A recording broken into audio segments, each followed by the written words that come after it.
It's officially summer, guys. So hi guys, welcome to a new video. How are you doing? Thank you for clicking in. So this is officially summer. Yay! The month we've been waiting for, like where we get like massive growth and lots of harvest, and also a lot of busy things going on. So today I'm going to show you what's happening in the allotment. First and foremost, I want to show you what we love to do here the most. So over here we have our compost base and the wood chips. We get supplies from the wood chippers. We get wood chips free, thankfully. So we've got lots of wood chip there, wood chip over there, and 2 piles of wood chip. That's a lot. That should keep us going. And then we normally would have compost in the bay there, which at the moment is empty. We have 3 of these setups. So we have 3 compost bays, 2 wood chip bays in the allotment plot. We still have a lot to plant if we want to be self-sufficient or grow a lot more vegetables. So for instance, today I have here with me lots of seedlings. So I've got beetroot. Let me come closer and show you.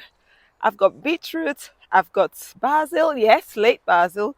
I've got a few more brassicas and cucumbers that I'm starting now at the end of June. That will help me have food going even when the others have finished. This is really important if you are trying to grow self-sufficient. Growing all year round is one of the things you have to do. So this is my last sowing of beetroots to give me food into the winter and store, okay, and my brassicas as well. So I've got calabrese, I've also got some kale, I've got some cabbage and cucumbers and a few basil because my basil didn't do very well earlier. So let's go to my plot, okay?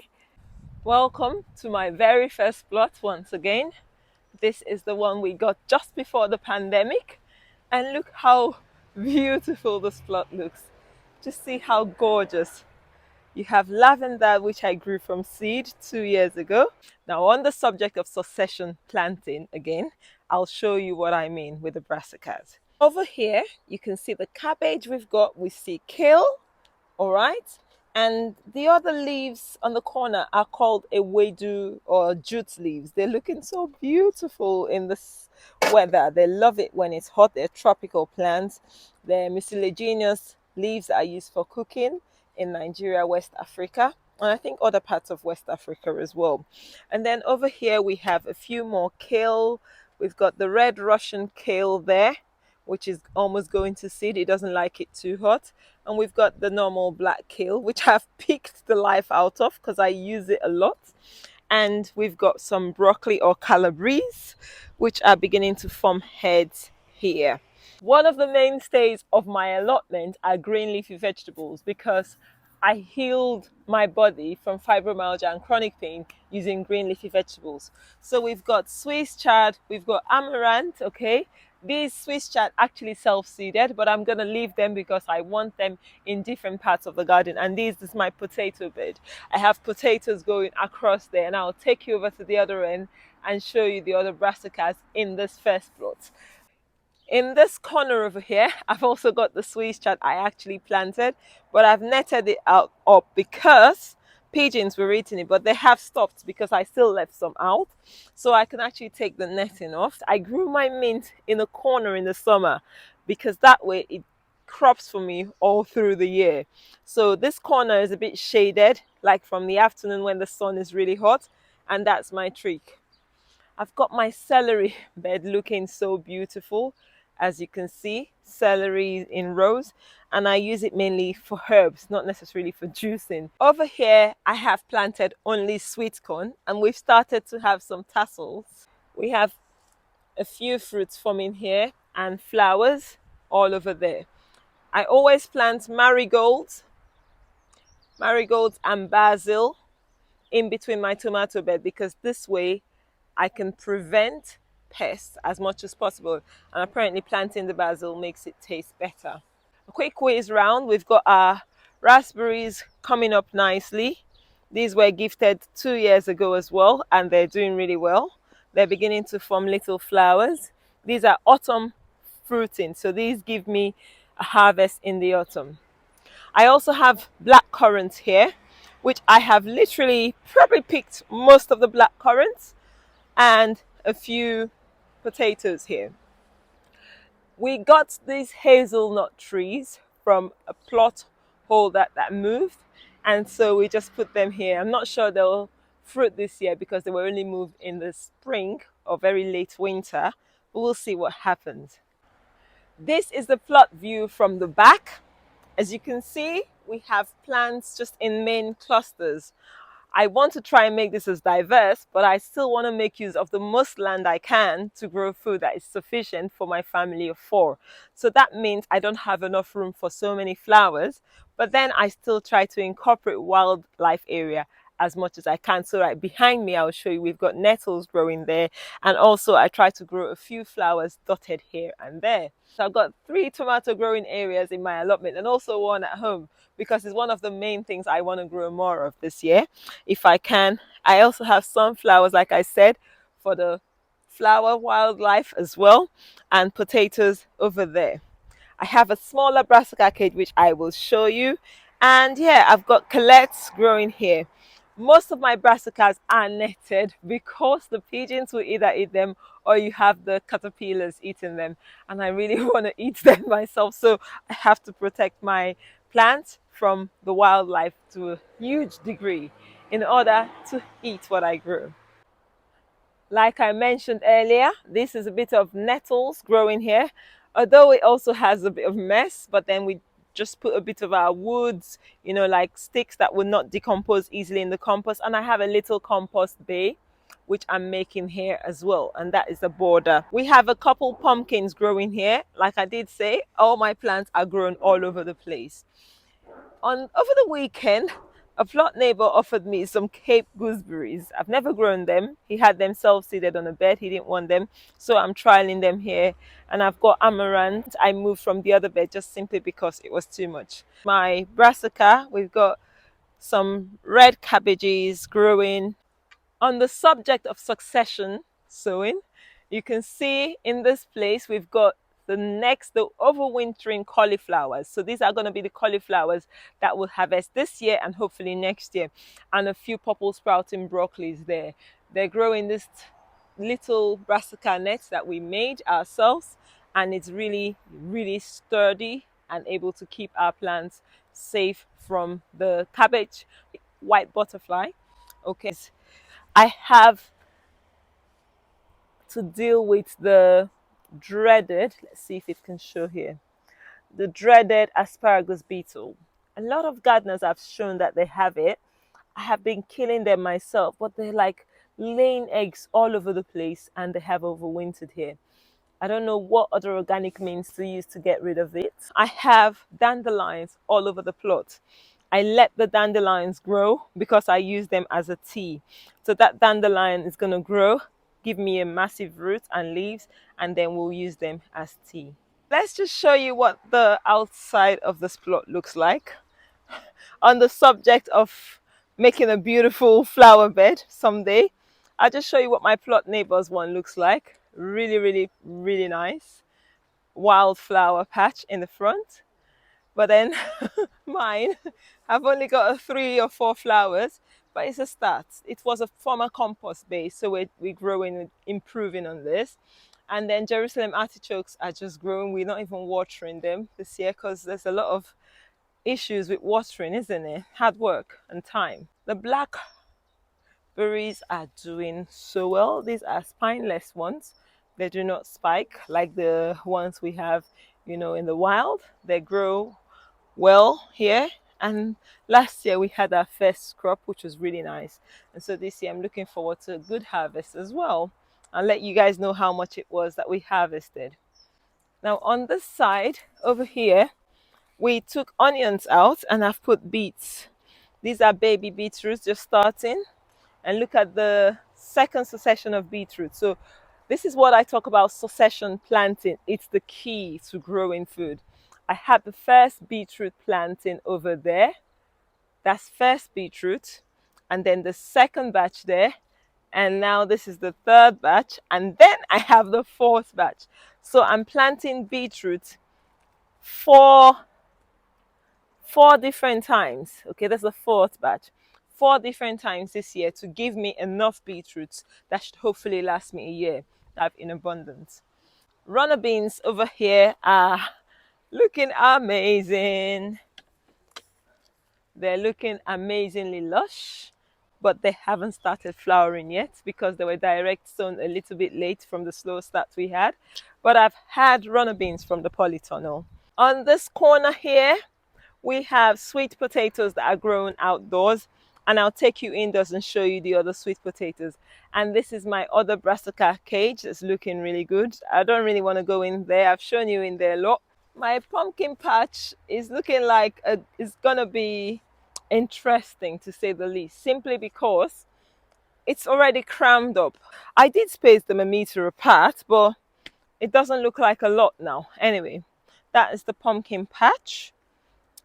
A second corn patch, and I'll show you some beauties. Look at this corn. I need to pollinate it actually. Can you see how beautiful it looks, guys? We've got tomatoes. Ooh la la. Why is this one looking all funny? Yeah, we've got those. We've got these. These are heirloom varieties I bought from the market, and some cherries as well, as you can see there. My little wildflower patch, calendula, and more lavender, and some more poppies. These poppies were so glorious, but they need to go now. They're finished cropping. I need to get rid of them because I don't want the seeds everywhere. This is our beautiful onion bed. This is the second onion bed, and the bulbs are not doing too bad, although they're not growing as quickly as I would like. I don't know if it's because of the rain, but this is what we have with the onions. I also planted some carrots. I took this off so I can see the carrots. I planted carrots in between the onions, and I believe it's slugs, but I don't know. Something is eating them so much. I have planted carrots here 3 times now, and leave me a comment or suggestion. Let me know what else could be eating them. I don't have anything that would be a slug habitat here. So I don't know if it's the woodlouse that's eating this carrot seedlings. Something is eating them. Anyway, I have another onion bed at home. So I hopefully should have onions that will last me into the winter. Hopefully, fingers crossed. But then on this plot, we've battled with the white rot and also the leaf miner. And that's why I'm growing in this netting here, because those 2 things have affected my onion yield so far. So that's one of the reasons why I net it, and then I'm hoping to have enough onions. We just eat too many onions. I wish there was a substitute for onions. But onions are so delicious and so nutritious, and we love them. So we need to grow as much as we can and buy if we can't grow enough. People see what I grow and they're like, how can you finish all that? I'm like, yes, I end up buying. So I want to grow and not have to buy it. And they're organic and I know what I've put into it. And that's why I grow this much onions. And look at these potatoes are grown in containers. We also have pumpkins growing at the other end. And that's what the corner of the polytunnel looks like. Let's go into our sauna. Have a peek before we go in. See how beautiful it looks. That is the polytunnel. This is what the polytunnel looks like. Let's look at the temperature in here. Always hot in here. And it's currently 46 degrees, as you can see. And we've had lows of about 11, but that's above 10. I'm happy. That's with the doors open. Just reset that. Okay, we've had highs of its 50s. I'm really grateful we have a poly, because that means I can grow some tropical things like you have over there, lemongrass. I'll also show you some other things I'm growing tropically that ordinarily I wouldn't be able to grow if it weren't for inside the polytunnel. I have grown okra in the past in my previous poly, but it did better. Although, having said that, the weather's getting warmer and the okra is beginning to have leaves. Over here are my water leaves, and they're doing so well, beginning to flower, and I can save seed. I'm also able to grow these beautiful sweet potatoes in here, which is really something I won't be able to grow this well at this time of the year if I only had outdoor growing space in the UK. We don't have the hot summers that some even, Western countries have, like let's say America. Our summers here are not that hot. So being able to grow this indoors, you could remember I showed you what the ones outdoors look like. Nothing compared to the ones grown indoors in a sack. So it's amazing the difference heat makes to some of these plants. I also have a lot of peppers. No tomatoes were planted here, but I do have a rogue self-seeder. It's self-seeded and I've just let it grow there, just in the corner there. No worries at all. I've got my peppers. I've got hot habanero. I've got the sweet bell pepper and I've got the variegated leaves over there. Those are tatashe, which is like an African spicy bell pepper. It's a bit spicy, but it grows like the normal sweet bell pepper. The only difference is got a bit of corking on the fruit when it gets mature. So I'll hopefully be able to show you guys what that looks like next month, because we don't have any fruits that are beginning to mature on these. Let me have a look before I say. Can you see the marking around the fruit? That is the distinctive corking you have with tatashe. I have a few onions dotted around here, beetroot as well, but these are just a few early ones. I got some cucumber seeds from Nigeria when I went in the winter, and this plant just stalled. It refused to grow. It stopped growing at this point because the weather was cold. But since we've had it warm, constantly warm through the night, it started growing again. So I'm hopeful and I'm looking forward to see what it tastes like and what its cucumbers look like. Over here, I have my runner beans, the first planting. I try to do this every year to get early harvest. I actually harvested yesterday. I pick my runner beans from here first for the first 3-4 weeks before the ones outdoors begin to flower and fruit, and then I take this down. Here is another sweet potato in a drum that is doing so amazingly well. We've got plants coming out from every angle, and yeah, they look good. So I think I should go out and I want to show you something about my compost. Before I leave here, can you see what I've got growing here? First time ever, Malabar spinach. I hope it grows, but then we have a problem which we've had this year since we've gone peat free. We've got plants not thriving, especially brassicas in the compost. They're struggling, they're static, they're stagnant. So I want to harvest, use my own compost, which is this. This is my own homemade compost in here.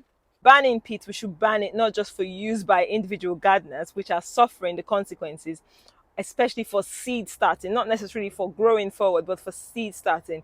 Peat has been shown to be really, really useful. But anyway, that's my little moan about this peat free thing, guys, because what are your thoughts? What are your experiences with peat free? My seeds this year have struggled. I have had to report and try different things to ensure I get germination. And thankfully, I have been able to, but some people have struggled with it. On the subject of compost, my solution has been to literally take the bull by the horns, and that is using my own homemade compost. I have a video where I've actually made this compost and show you how it's not so complicated. Anyone can do it if I can do it. Now, moving forward, one thing I really want to incorporate into my gardening journal is actually looking at the cost that I have incurred or what I have saved in gardening. So for instance, the cost of living crisis, we all know, is an issue. People are struggling more than ever to make ends meet and even buy healthy food, not to talk less of organic food. And for me, healing, I had to use organic food. Now growing it myself, I have to see if it's actually saving me any money.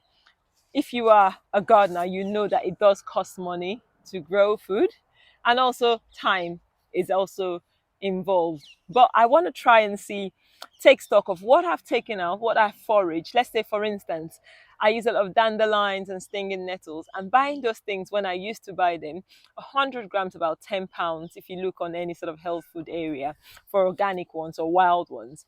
And that is a lot of money, and 100 grams not a lot. Whereas I can forage for it, I can even grow them myself. So that is saving me some money. Then things like herbs, things like just organic homegrown herbs, those things are actually easy for me to do, and I can save money on those. But then when it comes to the food, obviously I have to buy, like, sometimes you have to buy the beds, you have to buy steaks, um, and the compost is another big cost. This year, that's why I'm really, really trying to make my own compost. The only issue I've had is obviously the weed seeds for starting your seeds in compost. That's why I still buy seed compost. But if I get to make my compost always heated, which means the high heat will destroy or kill the seeds of the weeds, then I have a better chance of using my homegrown compost, because it's really good quality, crumbly, beautiful stuff. Like, look at that. Look at that. That is good quality compost. It's just the weed seeds that's the issue. So if I can do that, then that is going to save me a lot of money. Now, for instance, just to give you a context, this month of June, including all the seed compost and all the seed starting compost we bought this whole year, all we've gotten out of the land, and also the stakes I've bought. And I haven't really bought much for the allotment this year because we set it up, 3 years we started. This month we have saved about £159, I believe, if my records are right. And I'll try to be putting at the end of each video, I'll try to put, like, what I have saved at the end of each monthly allotment update, to help you see, is it worth it for you? Obviously, my time, I don't think I can buy my time back. It does require some amount of time. If you were working full time, you still will be able to grow. I have an allotment neighbor that comes twice a week in the evenings, and is still able to grow a really great plot. So it's possible if you're working, but then you might not be as effective, maybe, don't quote me on this, if you are not working. So obviously it's a family of four. We're trying to be self-sufficient, even if it's for 6 months in a year. Try not to buy these things, especially the cost of living crisis once again. So guys, if this is something that's of interest to you, let me know in the comment section what you'd like to see. I'm just gonna do like in what I get in and what I take out, and do a total for the end of the month, and I'll put a screenshot of a spreadsheet for you guys to see. If this video has added any value to you, if it's been beneficial seeing our allotment in the month of June, I have enjoyed showing you around, seeing the progress. Sometimes it's not clear how much we've progressed because you don't see what last month looked like unless you go to the last month's video, and it's like, wow, okay, that's been a lot of change and a lot of growth has really happened in a month. So thank you guys for always watching. Thank you for supporting. If you're thinking about subscribing, please, this is the time to smash that subscribe button and also the like button. And until next time, guys, also share, let people know it's possible to do this. Okay, I don't want to call this homesteading. This is just growing food and trying to survive, and also staying healthy on this homegrown food. Not everyone will grow food, but if it's something that's of interest to you, I hope this encourages you and motivates you. And until next time, guys, I'll see you in another video. Bye.